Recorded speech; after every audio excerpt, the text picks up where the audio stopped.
तो रिवीजन के मोटिव से देखना, अगर चैप्टर नहीं हुआ है तो एक बार ये देख लेना, आपका चैप्टर 100% हो जाएगा। सबसे मजेदार बात ये है मेरे प्यारे बच्चों कि ये बिल्कुल मुफ्त और मुफ्त। रिप्रोडक्शन के एस्पेक्ट्स में जब हमें टोटल वेलबींग की बात करते हैं, अब टोटल वेलबींग में क्या क्या आ रहा है?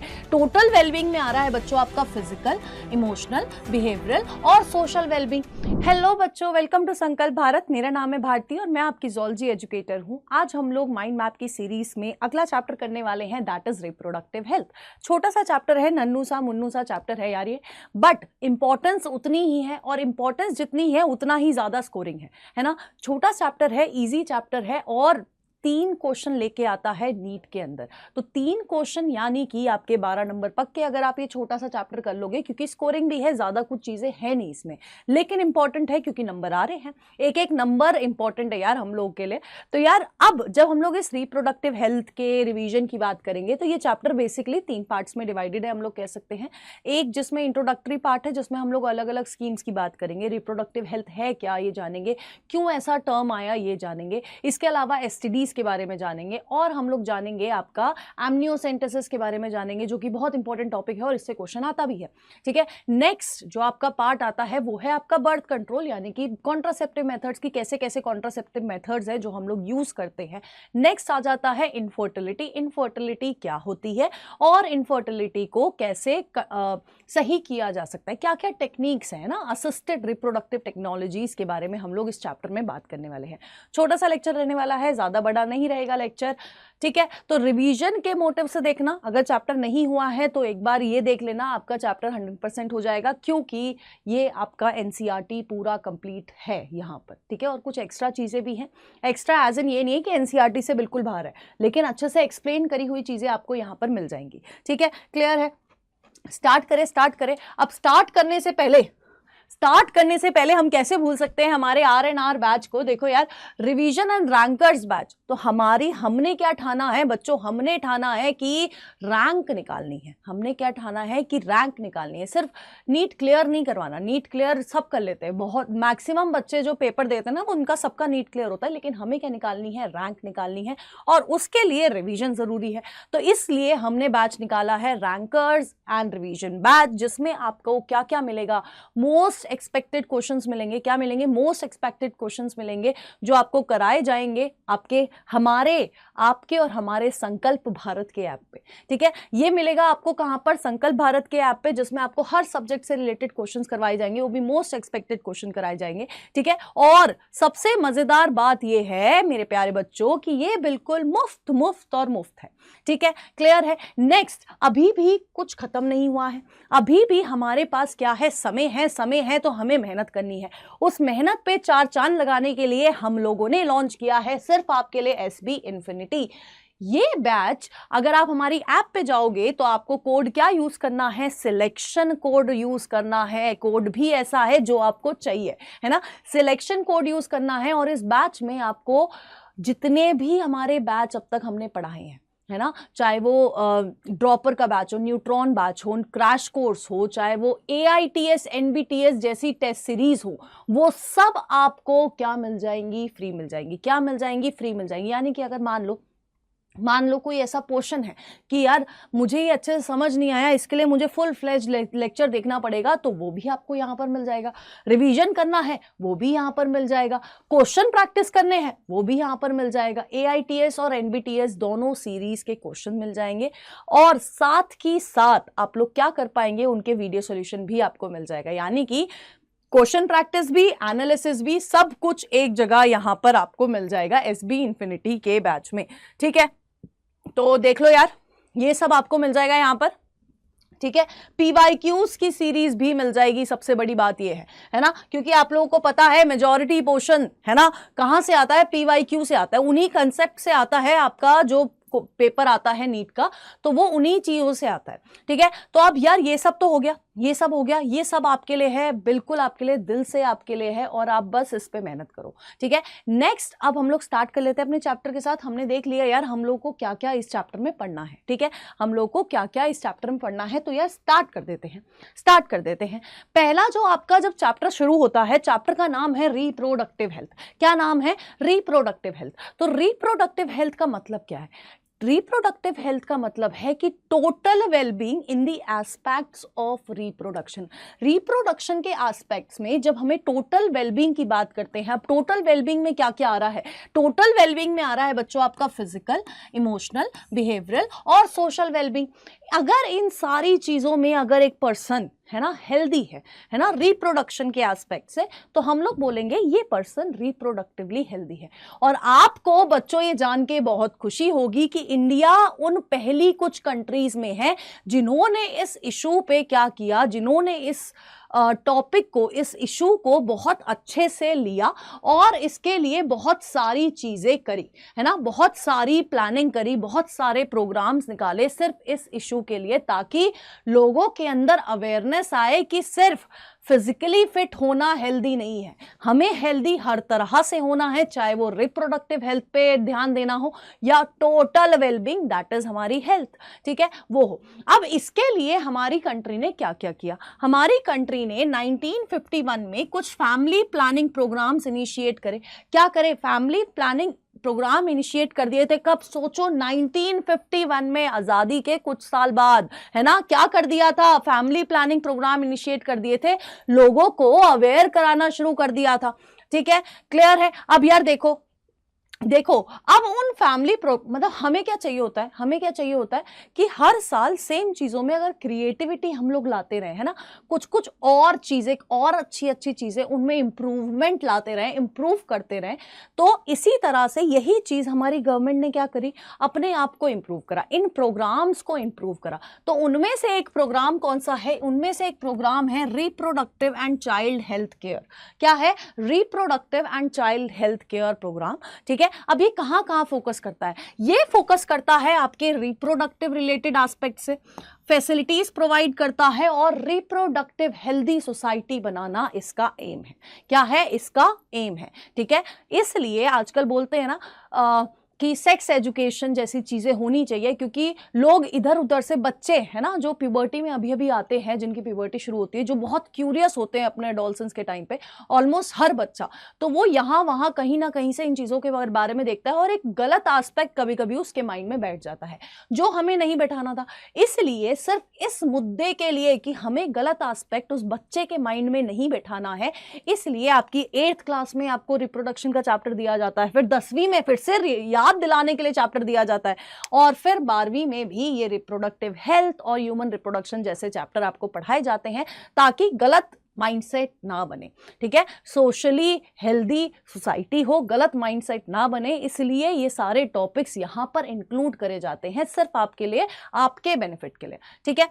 अब नेक्स्ट, इसके अलावा गवर्नमेंट ने क्या देखा? इसके अलावा गवर्नमेंट ने देखा कि देयर वर मेनी केसेस कि लोग क्या कर रहे थे? अबॉर्शन करा रहे थे। अबॉर्शन पता है ना कि प्रेगनेंसी को टर्मिनेट करा देना, है ना। और जब अबॉर्शन का इतना पता चला, तो उस रेट में, अबॉर्शन के रेट में क्या मिला?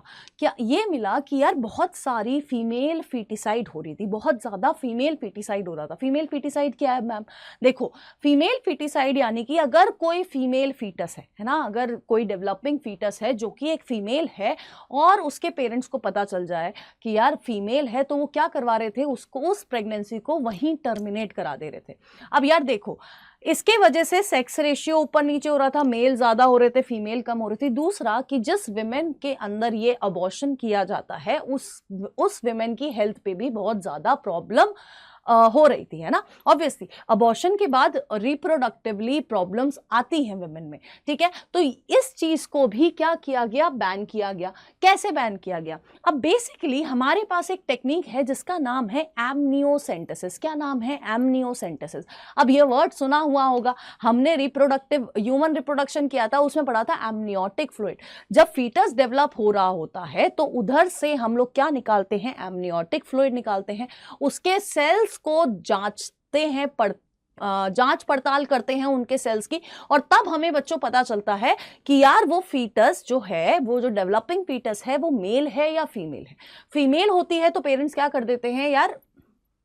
अबॉर्ट करा देते, जो कि गलत थी। इस चीज के लिए इस एमनियोसेंटेसिस पे स्टैट्यूटरी बैन किया गया। इसको क्या किया गया? बैन किया गया। अब ऐसा नहीं है कि ये सिर्फ गलत यूज के लिए है ना, ये सिर्फ गलत यूज के लिए है।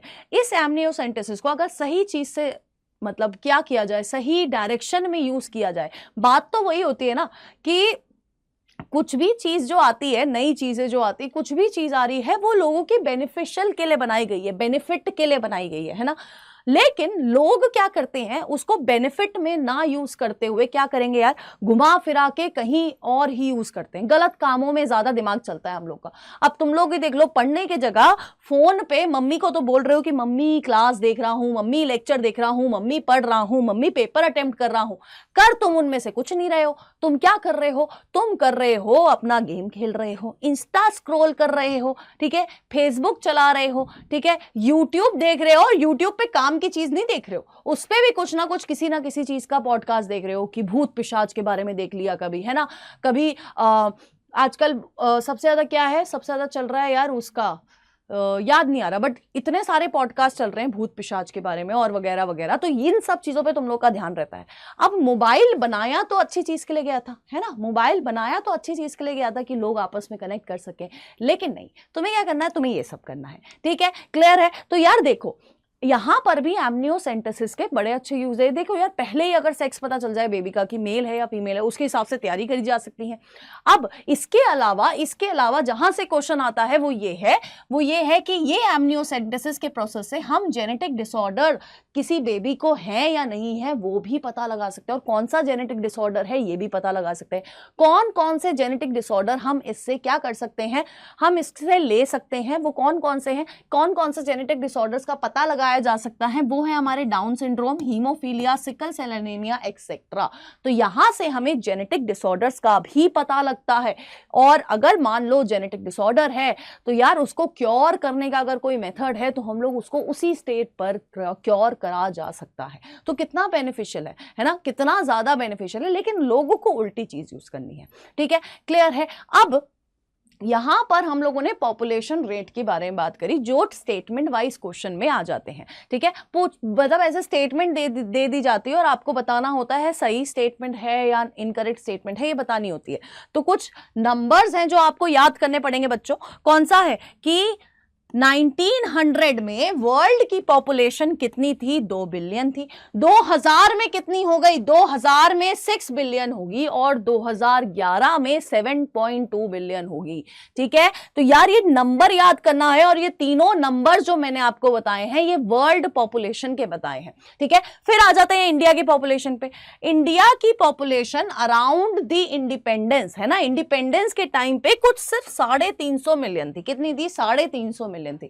लेकिन सेंसस रिपोर्ट के टाइम पे, सेंसस रिपोर्ट के अकॉर्डिंग 2011 में इंडिया की पॉपुलेशन कितनी हो गई थी, 1.2 बिलियन, है ना, कितनी हो गई थी, 1.2 बिलियन। अब ये बढ़ती पॉपुलेशन को देख के, है ना, बढ़ती पॉपुलेशन होगी, पॉपुलेशन बढ़ेगी तो रिसोर्सेज को भी बढ़ाना पड़ेगा, है ना, रिसोर्सेज बढ़ाने में टाइम लगता है ना, तो पॉपुलेशन बढ़ेगी तो स्कैर्सिटी भी बढ़ेगी, है ना, स्कैर्सिटी भी बढ़ रही है, ठीक है। तो उस चीजों को अवॉइड करने के लिए क्या निकाले गए, बहुत सारे बर्थ कंट्रोल प्रोग्राम्स निकाले गए। एक कौन सा है, एक स्लोगन जो सबने ही सुना होगा, सबने ही, मतलब ऐसा कोई एक मुश्किल से 1-8% लोग होंगे जिन्होंने ये स्लोगन नहीं सुना होगा। स्लोगन क्या है, हम दो हमारे दो, है ना। तो यार ये स्लोगन सबने सुना है। ये स्लोगन बताता क्या है, ये स्लोगन ये बता रहा है कि तुम 2 हो तो 2 ही बच्चे करो, ठीक है, पॉपुलेशन ज्यादा मत बढ़ाओ, ठीक है। तो ये स्लोगन सीधे सीधे यही बता रहा है कि हम 2 हमारे 2, ठीक है। इसके अलावा क्वेश्चन कुछ ऐसे आते हैं कि अगर हमें पॉपुलेशन बढ़ानी है तो क्या क्या होना चाहिए, ठीक है। तो यहां पर 2 टर्म यूज होते हैं, एक है मेटर्नल मोर्टालिटी रेट और एक है infant mortality rate. Mortality rate का मतलब डेथ रेट। अगर डेथ रेट बढ़ेंगे तो पॉपुलेशन कम होगी, अगर डेथ रेट कम होंगे तो पॉपुलेशन ज्यादा होगी। तो इन सब चीजों से रिलेटेड यहां पर इस पोर्शन से क्या आते हैं, क्वेश्चन आते हैं, ठीक है, क्लियर है। नेक्स्ट आ जाते हैं एसटीडीज। एसटीडीज कौन सी एसटीडी, ये सारी एसटीडी आपके एनसीईआरटी ने बस नाम लिख दिया है, कौन कॉज कर रहा है वो यहां पर लिख दिया गया है। और इनमें से कुछ हम लोग बहुत तरीके से कहां पढ़ने वाले हैं, ह्यूमन हेल्थ एंड डिजीज में पढ़ने वाले हैं। तो कुछ क्या है एसटीडीज आपकी, क्लेमाइडिया जो कॉज करता है chlamydia trachomatis, gonorrhoea is caused by neisseria gonorrhoeae, syphilis is caused by treponema pallidum, genital herpes कौन कॉज कर रहा है, HSV2 कॉज कर रहा है, genital warts is caused by human papilloma virus, AIDS कौन कॉज कर रहा है, HIV कॉज कर रहा है, और ट्राइकोमोनासिस कौन कॉज कर रहा है, ट्राइकोमोनास वेजिनालिस।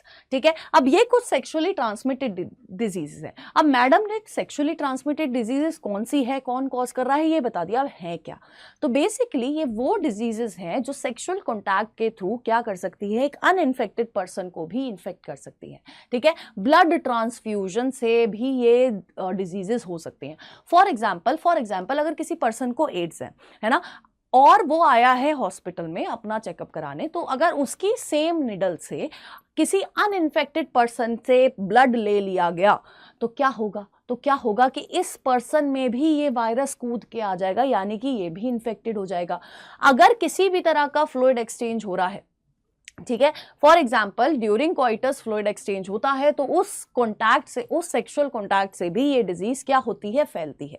ठीक है, तो यार ये होती है आपकी सेक्सुअली ट्रांसमिटेड डिजीजेस। ठीक है, क्लियर है, यहां से ये क्वेश्चंस आते हैं, मैंने आपको बता दिया है। नेक्स्ट आ जाते हैं हमारे दो वाला जो सेक्शन था, उसके बेसिस पे हमारे पास इतने सारे है ना, इतने सारे बर्थ कंट्रोल मेथड्स है। ठीक है, तो अब जब हम लोग बर्थ कंट्रोल मेथड्स की बात करते हैं, तो इधर पर हम लोग एक और टर्म इसके लिए यूज करते हैं, दैट इज कॉन्ट्रासेप्शन। क्या है कॉन्ट्रासेप्शन? यानी कि प्रेगनेंसी नहीं होने देनी है। ठीक है, प्रेगनेंसी अवॉइड करनी है, ये हमारा मोटिव है। ठीक है, क्लियर है। अब देखो, सबसे पहला मेथड जो है बच्चों, वो है नेचुरल मेथड, जिनको हम लोग ट्रेडिशनल मेथड भी बोलते हैं। इनमें पहला मेथड क्या है, रिदम मेथड। रिदम मेथड क्या होता है? अब देखो, मान लो हमारी 28 दिन की एक आइडियल मेंस्ट्रुअल साइकिल होती है ना, 14th डे पे उस मेंस्ट्रुअल साइकिल के अकॉर्डिंग 14th डे पे ओव्यूलेशन होना है। यानी कि जब ओव्यूलेशन होगा तो वो पीक पीरियड है जब फर्टिलाइजेशन के चांसेस हाई हैं। ठीक है, अब नॉर्मली वो ओव्यूलेशन जरूरी नहीं है कि 14th डे पे ही हो। तो कपल्स क्या करते हैं, 14th डे के कुछ दिन पहले से और कुछ दिन बाद तक कॉइटस को अवॉइड करते हैं। ठीक है, जिसके वजह से प्रेगनेंसी के चांसेस कम हो जाते हैं। ऐसा ये मेथड कहता है, जिसको हम लोग कहते हैं रिदम मेथड। और ये दिन कौन से हैं? ये है 10th day of menstrual cycle से 17th day of menstrual cycle तक कोई भी कॉइटस नहीं होता है। ठीक है, तो इस मेथड को हम लोग कहते हैं रिदम मेथड, क्योंकि क्या है, इस समय ओव्यूलेशन होता है, तो पीक टाइम है फर्टिलाइजेशन का। अब फर्टिलाइजेशन रोकनी है तो इस समय कॉइटस नहीं करना। ठीक है, नेक्स्ट मेथड है कॉइटस इंटरप्टस। यानी कि ड्यूरिंग कॉइटस मेल जो होता है, मेल अपनी पीनस वजाइना से विड्रॉ करता है, इसलिए इसको विड्रॉल मेथड भी बोलते हैं। बिफोर इंसेमिनेशन इस तरह के मेथड को क्या बोला जाता है, कॉइटस इंटरप्टस बोला जाता है। क्या बोला जाता है? कॉइटस इंटरप्टस बोला जाता है कि इंसेमिनेशन नहीं होने दी, वजाइना में स्पर्म नहीं पहुंचे हैं, तो क्या होगा, आपका फर्टिलाइजेशन भी नहीं होगा। ठीक है, थर्ड मेथड है लैक्टेशनल एमिनोरिया, यानी कि मेंस्ट्रुअल साइकिल नहीं हो रही है। ए वर्ड आ जाता है, यानी कि मेंस्ट्रुअल साइकिल क्या हो रखी है, एब्सेंट हो रखी है। और लैक्टेशनल वर्ड क्या है, आप लोगों ने पढ़ा है ना कि पार्चुरेशन के बाद एक टाइम पीरियड आता है जिसको हम लोग कहते हैं लैक्टेशन। उस समय क्या होता है, मिल्क इजेक्शन होती है मदर की बॉडी से। तो क्या होता है, उस टाइम पे मदर की बॉडी में ऑक्सीटोसिन का लेवल बहुत ज्यादा होता है, ईस्ट्रोजन प्रोजेस्टेरोन का लेवल कम होता है, जिसके वजह से मेंस्ट्रुअल साइकिल नहीं हो रही होती है। मेंस्ट्रुअल साइकिल नहीं हो रही है यानी कि ओव्यूलेशन नहीं हो रहा है। अगर ओव्यूलेशन नहीं हो रहा है, तो अगर कॉइटस भी हो रहा है, तो फर्टिलाइजेशन नहीं होगी। ठीक है, तो इस को हम लोग कहते हैं लैक्टेशनल एमिनोरिया। और ये कितने टाइम पीरियड तक हो सकता है? ये 6 मंथ तक हो सकता है, यानी कि डिलीवरी के 6 महीने तक ये लैक्टेशनल एमिनोरिया हो सकता है। अब ये विमेन टू विमेन वेरी करता है।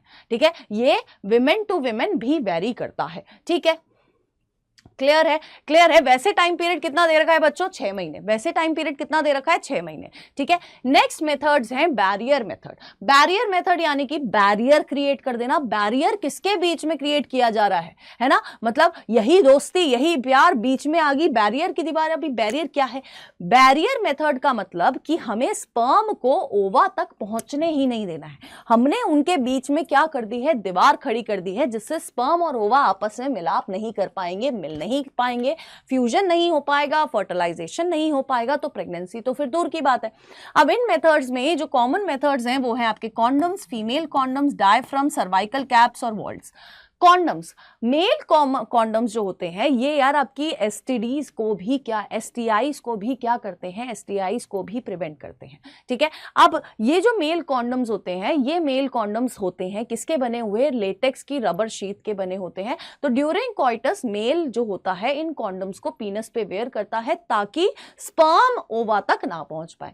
सिमिलर आपके होते हैं किसके, फीमेल कॉन्डम्स होते हैं, और ये फीमेल कॉन्डम्स किसके बने होते हैं, पॉलीयूरेथेन के बने होते हैं, ठीक है। आपकी एनसीईआरटी में डायग्राम दे रखी है कि इधर पर आपके 2 रिंग्स प्रेजेंट होते हैं, एक रिंग छोटा होता है और एक रिंग बड़ा होता है, ठीक है। तो इस तरह का कुछ दिखता है आपका फीमेल कॉन्डम। नेक्स्ट है डायफ्राम। डायफ्राम भी आर यूज्ड बाय फीमेल, ठीक है, ट्यूबुलर रबरी शीथ है। सर्वाइकल कैप्स और वॉल्ट भी आपकी फीमेल यूज करती है, और सबसे बड़ी बात यह है कि ये रिवर्सिबल है। क्या है, रिवर्सिबल है, रिवर्सिबल बोल रही हूँ, रीयूजेबल है। क्या है, दे आर रीयूजेबल, जबकि मेल कॉन्डम्स रीयूजेबल नहीं हो सकती, they can not be reused, ठीक है। लेकिन ये आपका रीयूज हो सकता है, यानी कि बार बार यूज करा जा सकता है।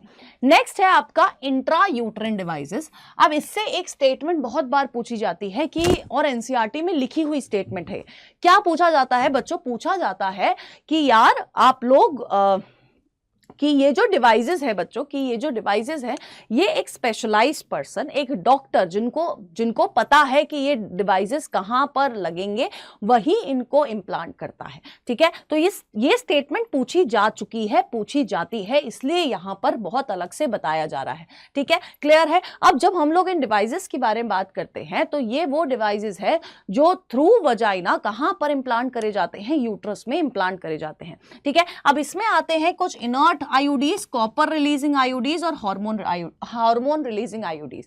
अब सबसे मेन पॉइंट है कि आपको इनके एग्जांपल्स याद होने चाहिए। एनसीईआरटी वाले एग्जांपल्स तो याद ही होने चाहिए, यानी कि कोई बहाना ही नहीं देना है, ठीक है। और बहाने यार देने भी नहीं चाहिए, है ना, हमें अपनी लाइफ में बहाने नहीं देने चाहिए। और मोस्टली जब हमसे कुछ नहीं हो पाता है ना, हमसे कुछ नहीं हो पाता है ना, तो हम लोग बहाना ही देते हैं। उस समय हम लोग क्या बोलते हैं, यार इस बार पेपर टफ आ गया था इसलिए नहीं हो पाया, पेपर बाहर से आ गया था नहीं हो पाया, मैं आखिरी में बीमार पड़ गया था इसलिए नहीं हो पाया, घर में प्रॉब्लम्स थी इसलिए नहीं हो पाया। तो बहाने बहुत है हमारे पास, है ना। लेकिन मतलब वही बात होगी कि वो बोलते हैं ना, डूबने वाले को एक तिनके का सहारा बहुत होता है, तो तुम उस तिनके को ढूंढते हो कि इस तिनके पे अपना सारा इल्जाम लगा दूं और मैं फ्री हो जाऊं, है ना, कि तुम डूबने के लिए ही ये तिनका ढूंढ रहे हो कि यार मैं डूब गया तो इस तिनके की गलती है। तिनके की गलती नहीं है, वो तिनका तुम्हें तैरा सकता था लेकिन तुमने डूबना चॉइस करा, ठीक है। तो बहाने नहीं देने हैं, और इस 1 महीने तो बिल्कुल बहाने मत दो कि यार आज ये हो गया इसलिए नहीं पढ़ पाया, आज ये हो गया इसलिए नहीं पढ़ पाया। पढ़ना डेली है, कंसिस्टेंसी के साथ, बहाने मत दो, ठीक है, बहाने मत दो। बहाने जब देते हो ना, मतलब ये समझ लिया करो कि तुम खुद से झूठ बोल रहे हो, ठीक है, खुद से झूठ बोल रहे हो। तो खुद से कोई झूठ नहीं बोल सकता, हमें पता है हम क्या है, हमसे बेटर हमें कोई नहीं जान सकता, ठीक है। तो बहाने नहीं देने हैं, ठीक है। अब इनका क्या है, आपको क्या याद रखने हैं एग्जाम्पल, जैसे कि इनर्ट आईयूडीज का एग्जाम्पल क्या है, लिपीज लूप, कॉपर रिलीजिंग का कॉपर टी, कॉपर 7, मल्टीलोड 375, और हार्मोन रिलीजिंग आईयूडीज का क्या एग्जाम्पल है, हार्मोन रिलीजिंग आईयूडीज का क्या एग्जाम्पल है आपका, है LNG-20। क्या है, LNG-20। अब ये सारी आईयूडीज कर क्या रही है, ये करती है फैगोसाइटोसिस ऑफ स्पर्म, स्पर्म को मारने का काम कर रही है ताकि स्पर्म भैया ओवा तक पहुंच ही ना पाए और फर्टिलाइज ना कर पाए।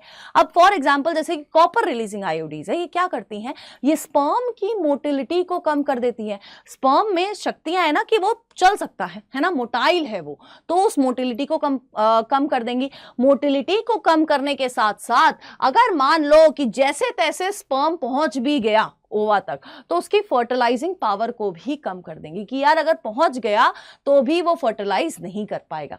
अब हार्मोन रिलीजिंग आयोडीज क्या करती हैं, ये आपकी जो यूट्रस होती है उसको इम्प्लांटेशन के लिए अनसूटेबल बना देती हैं, ठीक है, अनसूटेबल बना देती हैं, यानी कि मतलब पीएच चेंज कर देगी, टेम्परेचर चेंज कर देगी, ऐसी बहुत सारी कंडीशन ला देती हैं, ऐसी बहुत सारी बाधाएं ला देती हैं जिसके वजह से इम्प्लांटेशन नहीं हो पाती। इम्प्लांटेशन नहीं हो पाई तो फर्टिलाइजेशन हो गया है तो भी प्रेगनेंसी नहीं होगी, क्योंकि आपकी एनसीईआरटी लिखती है that implantation leads to pregnancy. क्या लिखती है? Implantation leads to pregnancy. ठीक है, क्लियर है? इतना क्लियर है बच्चों? ठीक है, तो यार इम्प्लांटेशन नहीं होने देगी, कभी कभी ओव्यूलेशन ही नहीं होने देगी। ठीक है, क्या करेगी? ओव्यूलेशन ही नहीं होने देगी, और साथ की साथ क्या करेगी? आपका जो सर्विक्स वाला पोर्शन होता है, फीमेल का जो सर्विक्स वाला पोर्शन होता है, वो उस सर्विक्स वाले पोर्शन को स्पर्म्स के लिए होस्टाइल बना देगी। क्या कर देगी? होस्टाइल बना देगी, यानी कि म्यूकस थिकन कर देगी, जिसके वजह से स्पर्म अंदर तक नहीं आ पाएंगे। तो ये है आपके क्या? Intra uterine devices. नेक्स्ट है oral contraceptive methods. Oral contraceptive methods यानी कि जो आप लेते हो। ठीक है, अब ये मेथड्स में कुछ आती हैं कंबाइंड पिल्स, कुछ आती हैं मिनी पिल्स। कंबाइंड पिल्स यानी कि पता चल रहा है दो चीजों से मिलके कंबाइन होके वो पिल बनी है। कंबाइन किससे हो रही है? प्रोजेस्टिन, जो या प्रोजेस्ट्रॉन हो सकता है या सिंथेटिक प्रोजेस्टिन हो सकता है, सिंथेटिक प्रोजेस्ट्रॉन हो सकता है, प्लस ईस्ट्रोजन। इन दोनों को की मिली भगत से कंबाइंड पिल बनती है। ये आपको महीने में 21 डेज लेनी होती है। ठीक है, कब लेनी होती है? महीने के 21 दिन लेनी होती है, और जब मेंस्ट्रुअल साइकिल चल रही होती है उस टाइम पे नहीं लेनी होती है। ठीक है, अब ये क्या करती है? ये कैसे रोकती है प्रेगनेंसी को? ये ओव्यूलेशन को इनहिबिट कर देगी, सर्वाइकल म्यूकस को थिक बना देगी, ऑल्टरेशन कर देगी इन एंडोमेट्रियम, जिसके वजह से इम्प्लांटेशन नहीं हो पाएगी, और स्पर्म की मोटिलिटी कम करेगी, और साथ की साथ फेलोपियन ट्यूब की सिक्रीटरी एक्टिविटीज को भी क्या करती है? सप्रेस कर देती है। क्या करती है? सप्रेस कर देती है। आपने पढ़ा था ना कि जब स्पर्म आता है एग के पास तो उसको एक सिग्नल आता है कि एग इस वाली फेलोपियन ट्यूब में है। तो अगर वो सिग्नल ही नहीं आएगा तो वो स्पर्म कहाँ चला जाएगा? उधर चला जाएगा, कैसे फर्टिलाइज करेगा? नहीं कर पाएगा। ठीक है, क्लियर है? तो इसके एग्जाम्पल कौन से हैं? माला डी, माला एन। ठीक है, और नेक्स्ट होती है कुछ मिनी पिल्स जिसमें सिर्फ प्रोजेस्टेरॉन होता है, और वो भी कुछ ऐसी ही एक्टिविटीज कराते हैं। ठीक है, ऐसी ही चीजें करेंगी जिसके वजह से फर्टिलाइजेशन नहीं होती है। नेक्स्ट आ जाता है, लेकिन अगर आप ये देखोगे ना, इन दोनों में कंबाइंड पिल हो या मिनी पिल हो, इन दोनों में चांसेस क्या होते हैं? साइड इफेक्ट के बहुत ज्यादा हैं। क्या है? चांसेस साइड इफेक्ट के बहुत ज्यादा है। तो यार ये तो बड़ी प्रॉब्लम वाली बात है। अब इस प्रॉब्लम को कम करने के लिए क्या आई? सहेली आई, जो बनाई थी किसने? CDRI लखनऊ ने। ये एक नॉन स्टेरॉइडल पिल है, यानी कि किसी भी तरह का कोई हार्मोन नहीं है। वंस अ वीक ली जाती है। स्टार्टिंग के कुछ टाइम ये ट्वाइस अ वीक ली जाती है, फिर आपका क्या होता है? वंस अ वीक पिल ली जाती है। साइड इफेक्ट बहुत ही ज्यादा रेयर है। ठीक है, साथ के साथ अगर इसमें स्टेरॉइडल नहीं है तो क्या है? अगर ये स्टेरॉइडल नहीं है तो ऐसा क्या है जो फर्टिलाइजेशन या प्रेगनेंसी नहीं होने दे रहा है? वो है एक मॉलिक्यूल जिसका नाम आपको याद रखना है मेरे बच्चों, वो है सेंट क्रोमन मॉलिक्यूल। क्या है? सेंट क्रोमन मॉलिक्यूल। ठीक है, नेक्स्ट आ जाते हैं कुछ केमिकल मेथड्स। केमिकल मेथड्स यानी कि कुछ केमिकल्स यूज करे जाते हैं, ठीक है, जिनके वजह से फर्टिलाइजेशन नहीं होती है, यानी कि स्पर्म की जो फर्टिलाइजिंग पावर है वो कम हो जाती है, उसकी मोटिलिटी कम हो जाती है। ठीक है, कौन से हैं? यहां पर आप स्पर्मिसाइडल क्रीम्स यूज कर सकते हो। ठीक है, यानी कि स्पर्म को मारने वाली क्रीम यूज कर सकते हैं, फॉर एग्जांपल डेल्फिन। फिर आपकी जेलीज हैं, फॉर एग्जांपल वॉल्पर, और कुछ फोम टैबलेट्स होती हैं, जो कि एक एग्जांपल है कॉन्टैब। इसमें नोनोजाइनोल 9 प्रेजेंट होता है, जो क्या करती है? सर्विक्स म्यूकस इतना थिक कर देती है कि स्पर्म एंटर ही नहीं करके ओवा के पास नहीं पहुंच पाता है। तो कुछ ऐसी भी क्रीम्स आती हैं, जेलीज आती हैं, केमिकल्स आते हैं, और ये यूज हो सकते हैं कि इनके साथ बैरियर मेथड्स के साथ भी लोग इन्हें यूज करते हैं। ठीक है, क्लियर है? नेक्स्ट है इम्प्लांट्स। इम्प्लांट्स क्या है? They are hormone containing devices. Skin के नीचे इनको इम्प्लांट किया जाता है। ठीक है, कैसे? फैन शेप में इनको इम्प्लांट किया जाएगा। ठीक है, फॉर एग्जांपल एक इम्प्लांट है जिसका नाम है नॉर प्लांट, और ये 5 साल तक कॉन्ट्रासेप्शन दे सकता है। क्या कर सकता है? कॉन्ट्रासेप्शन दे सकता है। ठीक है, और इनका जो इफेक्ट होता है, क्योंकि हार्मोन कंटेनिंग है, इनका भी इफेक्ट कैसा होगा? आपकी हार्मोन रिलीजिंग आईयूडीज की तरह ही इनका इफेक्ट होगा, है ना। यहाँ ओव्यूलेशन नहीं होने दी, इम्प्लांटेशन नहीं होने दे रहे हैं, स्पर्म को आगे ही नहीं बढ़ने दे रहे हैं, तो ये सारी चीज आपको इम्प्लांट्स भी देते हैं। और कितने साल तक कॉन्ट्रासेप्शन प्रोवाइड कर रहा है? 5 साल तक। ठीक है, क्लियर है? नेक्स्ट आ जाते हैं कुछ emergency contraceptive methods. Emergency contraceptive method यानी कि वो मेथड जो फॉर एग्जांपल कोई अनवांटेड प्रेगनेंसी को अवॉइड करना चाहता है। ठीक है, रेप केसेस में, जब रेप केसेस में क्या होता है कि इंसेमिनेशन हुआ होता है तो देर आर चांसेस कि वो प्रेग्नेंट हो सकती है ना, वो फीमेल प्रेग्नेंट हो सकती है। तो उस प्रेगनेंसी को अवॉइड करने के लिए ये इमरजेंसी कॉन्ट्रासेप्टिव्स दी जाती हैं with in 72 hours of coitus है। क्वाइटस के 72 आवर्स बाद तक ये इमरजेंसी कॉन्ट्रासेप्टिव पिल्स दी जाती हैं, जिसके वजह से क्या हो जाता है, जिसके वजह से प्रेगनेंसी नहीं होती है, क्योंकि ये आपकी एंडोमेट्रियम को बहुत अनफेवरेबल बना देते हैं कि इम्प्लांटेशन ना हो पाए। ठीक है, अब इसमें क्या आते हैं, इसमें आपकी मॉर्निंग आफ्टर पिल्स आते हैं। आपने आई पिल सुना होगा, आपने अनवांटेड 72 आवर्स के आपने एड्स देखे होंगे, ये सारी क्या है, मॉर्निंग आफ्टर पिल्स है। ठीक है, फिर आपकी आईयूडीज भी क्या है, एक इमरजेंसी कॉन्ट्रासेप्टिव पिल्स में आती हैं, इमरजेंसी कॉन्ट्रासेप्शन में आती हैं। साथ ही साथ आपकी जो कंबाइंड पिल्स हो गई, मिनी पिल्स हो गई, ये सब कुछ हम लोग यूज कर सकते हैं कहां पर, इमरजेंसी कॉन्ट्रासेप्शन में। ठीक है, नेक्स्ट आ जाते हैं स्टेरिलाइजेशन मेथड, या फिर हम लोग कह सकते हैं सर्जिकल मेथड। सर्जिकल मेथड्स का क्या है, सर्जिकल मेथड्स में हम लोग दो मेथड्स पढ़ते हैं, एक है वेसेक्टोमी और एक है ट्यूबेक्टोमी। वेसेक्टोमी मेल्स में होता है जिसमें वास डेफरेंस को कट एंड टाई किया जाता है। क्या किया जाता है, वास डेफरेंस को कट एंड टाई किया जाता है, जिसके वजह से स्पर्म ओवा तक नहीं पहुंच पाता है और ड्यूरिंग क्वाइटस सिर्फ सीमन रिलीज होता है। क्या होता है, सिर्फ सेमाइनल फ्लूइड रिलीज होता है। ठीक है, क्लियर है। यहां पर एक बड़ा सा मिथ है, क्या है, एक बड़ा सा मिथ है मेरे बच्चों, कि मेल्स को लगता है कि अगर वो वेसेक्टोमी कराएंगे तो उनकी मेलनेस कम हो जाएगी, बट मेलनेस वेसेक्टोमी से कोई भी हैम्पर नहीं होता, क्योंकि वेसेक्टोमी के कोई भी इफेक्ट टेस्टोस्टेरोन पे नहीं हो रहे हैं। टेस्टोस्टेरोन अपना खुद बन रहा है, तो अगर टेस्टोस्टेरोन बन रहा है जो कि मेल सेकेंडरी सेक्सुअल कैरेक्टर्स के लिए रिस्पॉन्सिबल है, तो अगर वो अच्छे से बन रहा है तो मेलनेस कम नहीं होती। ठीक है, तो वेसेक्टोमी का मेलनेस पे कोई भी तरह का इंपैक्ट नहीं होता है। ठीक है, नेक्स्ट है आपका ट्यूबेक्टोमी। ट्यूबेक्टोमी में क्या किया जाता है, फेलोपियन ट्यूब को कट एंड टाई कर दिया जाता है, जिसके वजह से अगर स्पर्म आया भी तो वो ओवा तक नहीं पहुंच पाएगा। ठीक है, स्पर्म आएगा तो भी वो ओवा तक नहीं पहुंच पाएगा। ठीक है, क्लियर है। नेक्स्ट आ जाते हैं आपके इंड्यूस्ड अबॉर्शन। ठीक है, इंड्यूस्ड अबॉर्शन यानी कि वो अबॉर्शन यानी कि मेडिकल टर्मिनेशन ऑफ प्रेगनेंसी, कि यार ये अनप्लान्ड बेबी था तो इसको अबॉर्ट करा देते हैं, और ये सारी चीजें कहाँ आते हैं, इंड्यूस्ड अबॉर्शन में।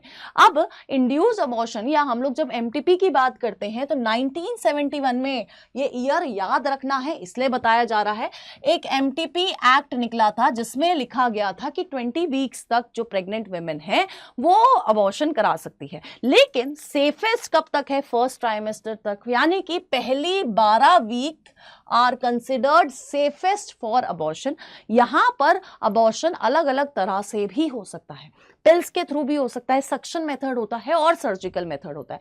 पिल्स फॉर एग्जांपल एक है RU486, इसमें क्या है, मिफप्रिस्टोन यूज करी जाती है। क्या करी जाती है, मिफप्रिस्टोन यूज करी जाती है, और ये जो मिफप्रिस्टोन है क्या है, एंटी प्रोजेस्टिन है, यानी कि प्रोजेस्टेरॉन के जितने भी फंक्शन हैं उनका उल्टा करेगी।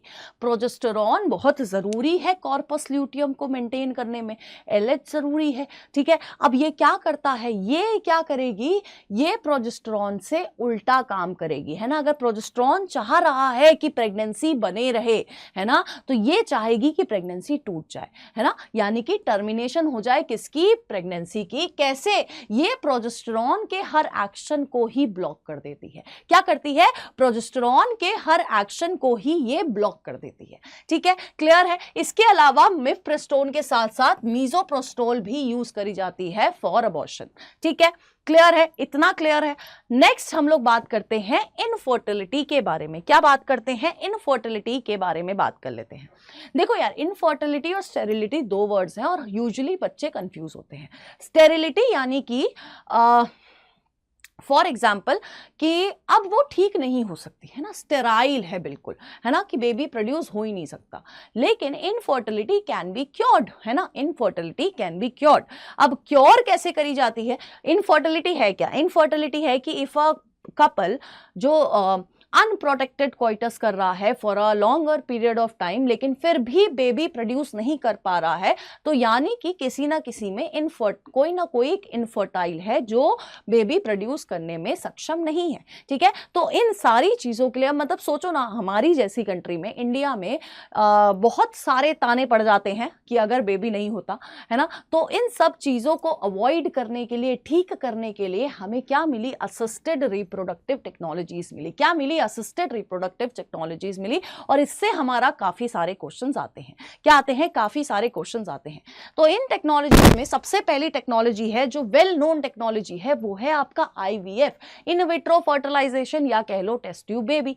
अब यहां पर क्या किया जाता है? यहां पर स्पर्म लिया जाता है, कपल से स्पर्म ले लिया, ओवा ले लिया, उनको बाहर कहां पर? टेस्ट ट्यूब में फर्टिलाइज करा जाता है, और कुछ स्टेजेस तक, 8 to 16 स्टेजेस तक, ब्लास्टोमेयर बनने तक, ब्लास्टोसिस्ट बनने तक क्या किया जाता है? इसको वहीं पर डेवलप कराया जाता है। कहां? बाहर डेवलप किया जा रहा है, बाहर फर्टिलाइजेशन हो रहा है, इसलिए क्या है? In vitro fertilisation. अगर अंदर फर्टिलाइजेशन हो रहा होता तो हम लोग क्या बोलते हैं? In vivo fertilisation. ठीक है, तो क्या किया गया? इन विट्रो फर्टिलाइजेशन में हम लोगों ने स्पर्म और ओवा को बाहर फ्यूज कराया, और उसके बाद वापस कहां डाल दिया गया? उसको फीमेल की यूट्रस में डाल दिया गया। कहां डाल दिया गया? फीमेल की यूट्रस में डाल दिया गया, और फिर कुछ टाइम बाद क्या चेक किया जाता है कि प्रेगनेंसी हुई है या नहीं हुई है। क्यों चेक करा जा रहा है? यार फर्टिलाइजेशन तो हो गया, प्रेगनेंसी फिर क्यों चेक करी जा रही है? प्रेगनेंसी तो हो गई होगी। नहीं, प्रेगनेंसी जब तक अश्योर्ड नहीं होती, जब तक वो इम्प्लांट ना हो जाए। ठीक है, तो इम्प्लांटेशन का वेट किया जाता है, फिर कुछ हार्मोन्स वहां से रिलीज होते हैं जो हमें बताते हैं कि प्रेगनेंसी हुई है या नहीं हुई है। ठीक है, तो एक मेथड तो ये हो गया जिसको हम लोगों ने क्या बोला? इन विट्रो फर्टिलाइजेशन या फिर टेस्ट ट्यूब बेबी। दूसरा है एम्ब्रियो ट्रांसफर। एम्ब्रियो ट्रांसफर यानी कि यहां पर भी हमने बाहर फर्टिलाइज करा, बाहर फर्टिलाइज करके जब वो जो डेवलपिंग स्टेजेस है उसमें जब तक 8 to 16 वाली स्टेज ना आ जाए, या उससे ऊपर वाली स्टेज ना आ जाए, तब तक उसको वहीं पर बाहर डेवलप किया, और जैसे ही वो स्टेजेस आती हैं उस एम्ब्रियो को वापस कहां पर ट्रांसफर किया जाता है? फीमेल की बॉडी में ट्रांसफर कर दिया जाता है फॉर इम्प्लांटेशन। ठीक है, नेक्स्ट है आपका गैमीट इंट्राफेलोपियन ट्रांसफर। गैमीट, यहां पर पता लग रहा है ना क्या हो रहा है? गैमीट को ट्रांसफर किया जा रहा है। क्या किया जा रहा है? गैमीट को ट्रांसफर किया जा रहा है। ठीक है भैया, कर लो गैमीट को ट्रांसफर, हमारा क्या जा रहा है? करते रहो। अब गैमीट को कैसे ट्रांसफर किया जाता है और क्यों ट्रांसफर किया जाता है? कुछ फीमेल्स होती हैं जो एक हेल्दी गैमीट प्रोड्यूस नहीं कर पाती हैं, ये या फिर गैमीट प्रोड्यूस ही नहीं कर पा रही है, लेकिन उनकी जो यूट्रस है, जो वूम्ब है, वो बच्चा कैरी कर सकती हैं, यानी कि एक बच्चा, एक फीटस बहुत अच्छे से वहां पर डेवलप हो सकता है। तो मतलब ये है कि घर बहुत अच्छा है पर वहां पर गैमीट नहीं आ पा रहा है, जिसके वजह से बेबी प्रोड्यूस नहीं हो पा रहा है। तो उन केसेस में क्या किया जाता है? एक डोनर गैमीट को फीमेल की फेलोपियन ट्यूब में ट्रांसफर किया जाता है ताकि फर्टिलाइजेशन हो सके। ठीक है, क्लियर है? यहां पर गैमीट को क्या किया गया है? फेलोपियन ट्यूब में ट्रांसफर किया जा रहा है, यानी कि फर्टिलाइजेशन कहां होगी? अंदर होगी। तो यहां पर इस केस में आपको इन वीवो फर्टिलाइजेशन देखने को मिलेगी। ठीक है, क्लियर है? नेक्स्ट आ जाता है जाइगोट इंट्राफेलोपियन ट्रांसफर। क्या आ जाता है? Zygote intrafallopian transfer. यहां पर क्या हुआ है? IVF, इन विट्रो फर्टिलाइजेशन हुआ है, यानी कि जो फर्टिलाइजेशन हुआ है वो आउटसाइड द बॉडी हुआ है। जैसे ही जाइगोट बन जाता है, उस जाइगोट को फीमेल की फेलोपियन ट्यूब में डाल दिया जाता है फॉर फर्दर प्रोसेसिंग। ठीक है, उसको हम लोग क्या बोलते हैं? जाइगोट इंटरफेलोपियन ट्रांसफर भी बोलते हैं। फिर आ जाता है आर्टिफिशियल इंसेमिनेशन। ये उन केसेस में होता है जब मेल्स का स्पर्म काउंट कम होता है या फर्टिलाइजिंग पावर होती है, पावर जो होती है कम होती है। तो उन केसेस में हम लोग क्या करते हैं? एक हेल्दी डोनर से क्या ली जाती है? स्पर्म ली जाती है, और कहाँ इंसेमिनेट कर दी जाती है? फीमेल की वजाइना में इंसेमिनेट करा जाता है उस हेल्दी डोनर के स्पर्म्स को। ठीक है, तो इसको हम लोग कहते हैं आर्टिफिशियल इंसेमिनेशन, यानी कि फर्टिलाइजेशन यहाँ भी कहाँ हो रहा है? यहाँ पर भी बॉडी के अंदर हो रहा है। वो मूवी थी ना विकी डोनर, तो वहां पर भी यही करवा रहे थे। वो डोनेट करता था स्पर्म, है ना, जिसके वजह से उसकी गर्लफ्रेंड, उसकी बीवी बहुत दुखी हो गई, मतलब परेशान हो गई थी, उसको बहुत बुरा लगा था। याद है तुम लोग को? यामी गौतम। तो उस केस में भी क्या हुआ था कि वो क्या करता था, अपने स्पर्म डोनेट करता था, ठीक है, और वो स्पर्म उन लोगों के लिए यूज किए जाते थे जो कि क्या करते, जो कि इनफर्टाइल थे, जिनकी स्पर्म काउंट लो थी, ठीक है। तो यहां पर इस तरह की टेक्निक को हम लोग क्या बोलते हैं, आर्टिफिशियल इंसेमिनेशन बोलते हैं। नेक्स्ट है इंट्रासाइटोप्लाज्मिक स्पर्म इंजेक्शन। ये बड़ा ये वो नहीं चल रहा आजकल एक मीम कि ये थोड़ा कैजुअल है। तो यहाँ पर ये जो कैजुअल क्या है, मतलब यहाँ पर इतना टंटा रखना ही नहीं है, यहाँ पर सीधे स्पर्म को ओवा के साइटोप्लाज्म में इंजेक्ट कर देना है, जिसके वजह से फर्टिलाइजेशन हो जाएगी। तो उस मेथड को हम लोग कहते हैं इंट्रासाइटोप्लाज्मिक स्पर्म इंजेक्शन, ठीक है। नेक्स्ट है आपका सरोगेसी। फॉर एग्जाम्पल अगर कोई फीमेल है जो क्या कर सकती है, जो गैमीट अच्छा प्रोड्यूस कर रही है, लेकिन उसकी वूम्ब इतनी स्ट्रॉन्ग नहीं है कि एक बच्चा, एक बेबी, एक फीटस डेवलप कर पाए पूरे 9 महीने, तो उस टाइम पे एक दूसरी फीमेल का यूज किया जाता है जो इस फीमेल के फर्टिलाइज्ड पोर्शन को, यानी कि इस फीमेल का जो एग है और जो स्पर्म है उसको फ्यूज करके उस दूसरी फीमेल की बॉडी में डाल दिया जाता है फॉर फर्दर प्रोसेसिंग। तो उसको हम लोग कहते हैं सरोगेसी। क्या बोलते हैं, सरोगेसी। आजकल बड़े ट्रेंड में भी है, क्योंकि आजकल बड़े बड़े film star Priyanka Chopra surrogacy. तो ये सारी चीजें क्या हो रहा है, सरोगेसी, सरोगेट मदर्स होती हैं जो क्या करती हैं, आपका सरोगेसी कराती हैं, यानी कि एक दूसरी फीमेल का यूज होता है यहाँ पर फॉर डेवलपिंग अ फीटस और डेवलपिंग अ एम्ब्रियो और डेवलपिंग अ चाइल्ड, ठीक है। तो ये कुछ मेथड्स हैं किसके, असिस्टेड रिप्रोडक्टिव टेक्नोलॉजीज के। किसके हैं, असिस्टेड रिप्रोडक्टिव टेक्नोलॉजीज के, ठीक है। अब यहाँ पर इतने से समय में आपका मैंने चैप्टर कर दिया है खत्म, यानी कि आज हो गया हमारा रिप्रोडक्टिव हेल्थ खत्म हो गया है, ठीक है। अब अगला हम लोग किसके साथ आएंगे, अगला चैप्टर कौन सा है, ह्यूमन हेल्थ एंड डिजीजेस है ना। तो वो कर लेंगे, ठीक है। तब तक के लिए टाटा बाय बाय। पढ़ते रहो, रिवीजन हो रहा है, क्वेश्चन प्रैक्टिस करो, बहुत सारे क्वेश्चन प्रैक्टिस करो, और क्वेश्चन प्रैक्टिस आपके ब्रह्मास्त्र सीरीज में भी हो रहे हैं, ठीक है। तो ब्रह्मास्त्र सीरीज भी देखो, RNR भी पे भी जाके एनरोल करो और उस फ्री मौके का फायदा उठाइए, ठीक है। तब तक के लिए tata bye bye, take care, all the best.